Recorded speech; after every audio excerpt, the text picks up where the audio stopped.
Recently, I looked at my picture from about 7 years ago and I was surprised at how young I looked. But what is funny is that back then, 7 years ago, I thought I was old. So I spent time thinking about what I should have done, where I should have been, what I ought to be doing. And this is one thing that is true. One of the greatest frustration that you will face as you age comes from the feeling of not meeting up with the timeline that you had for your life when you were younger. And that is when your expectations don't match with your current reality. For instance, you thought that you'll be married by now, in your 30s, but you're going on 40 and you're still not married, you're still single. Or you thought that you'll be happy by now, but you're still very, very unhappy.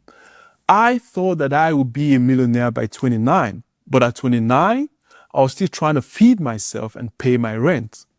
And sometimes, even when you meet your expectations, you start to compare, such that you're married before 30 as you expected, but now you wish that your marriage is as lovely as your friend's marriage. Or you are a millionaire in your 20s, but you're still unhappy because you're trying to compare yourself with someone else. There's a story of an artist who only started painting in his late 20s, but he was acutely depressed and frustrated because he felt like things were not working out for him.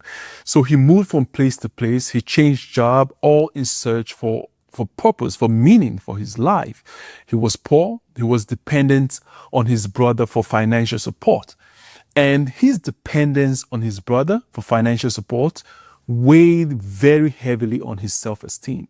And they exchanged letters while he was still alive. And the theme of the letter, the overall theme, was that he lost, value for his life. He thought that he had nothing to offer the world. And he felt like other people were building careers while he was just, struggling to even believe in himself. So he began to paint obsessively because of that. Not because he enjoyed the joy that comes from painting or the recognition, but that was a way for him to survive his own negative thoughts.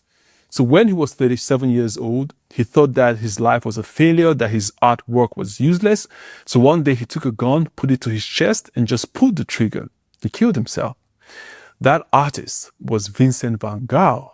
I don't know how much you know about art, but Vincent van Gogh is now among the most influential, the most famous figure in the history of Western art. In 2022, one of his paintings sold for $177 million. But when he was alive, he thought that his life was a failure. He thought his artwork was useless. Sometimes you don't really know what you have because you're so concerned about your age, where you should have been by now, your body changing, that you completely neglect what you had. You start doubting your ability to achieve your dreams. And here is the sad part for most people, especially when you approach your 40s and beyond. You don't really care anymore. Not in a way that propels you towards your dream, but in a way that keeps you stagnant and standing still. Because you've come to a strong conclusion about, what is possible in your own life. Your age and how you're dealing with your age forces you to a place where you just lose excitement for life. You lose zest for life. You lose that desire to find out what life has left for you, especially if your expectations are not being met. So when the subject of self-esteem comes up, it's not something that interests you because you feel like you're over that, but you're not. And here is how you know you're not over the subject of self-esteem, no matter your age. Whenever you try to do something important or significant, once again, you start to question yourself. You start to question and doubt yourself and doubt your worth. That is how you know. So if you're growing older and you're frustrated because your current reality is below your expectations, there are 3 things I need you to do. Take an inventory of what you have achieved. Not what you think you should have achieved, not what social media tells you you should have achieved, but what is actually true about your life. Some years ago, I felt this intense pressure in my body and my mind because I kept thinking about where I should have been, about how further along I should be. I was saying things like, people my age, they're doing better. I was saying things like, that person is younger than me and already successful. I'm running out of time and all that crap. I had to relax and I had to think about all that I had. I'm very healthy. I'd never been, sick. I've never been to the hospital for any serious health condition.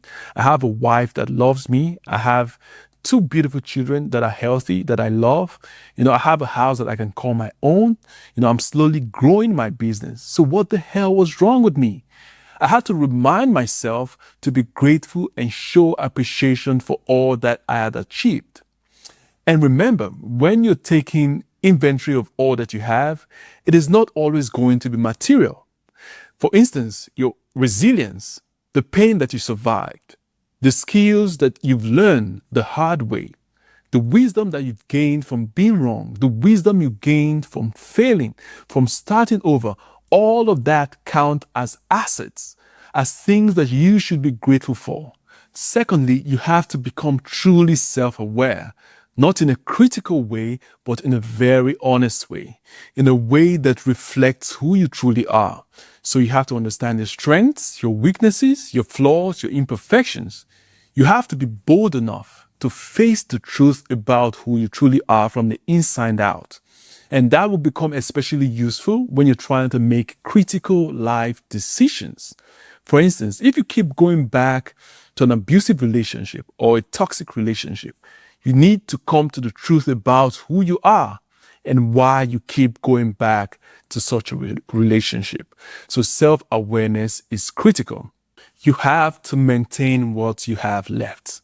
Don't waste your time trying to relive a version of yourself that no longer exists. I used to be skinny. I used to be able to bench 300 pounds. I used to be really handsome or beautiful. Take very good care of your body for what it is right now. Make the most out of the energy that you have at your current age. One thing I found most interesting is the idea of self-abandonment.